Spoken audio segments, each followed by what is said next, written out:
Hello বন্ধুরা, গায়ে পড়ে গেছে রোজের মধ্যে দুপুরে ব্লগে রান্না নিয়ে চলে এলাম। দেখো এখানে কচি নিম পাতা ভেজেছি, আলু দিয়ে তেল নুন দিয়ে এটা মাখবো।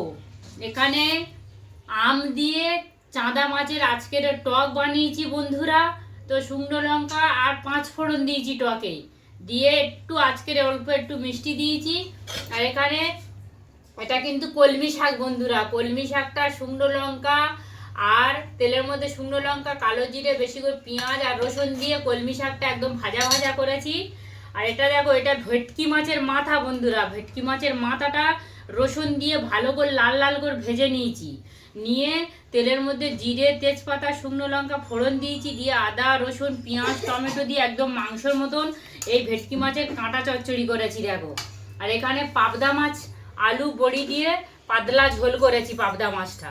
এতেও পেঁয়াজ দিয়েছি, একটু কালো জিরে কাঁচা লঙ্কা ফোড়ন দিয়েছি, দিয়ে বড়ি আলু দিয়ে আদা দিইনি সরি, জিরে বাটা দিয়ে শিল বাটাতে বেটেছি, জিরে বাটা দিয়ে আর এই বড়ি দিয়ে পাবদা মাছ আলু ঝোল হয়েছে। ওপর দিয়ে ধনে পাতা দিয়েছি বন্ধুরা। সব খাবে তো আজকে তুমি?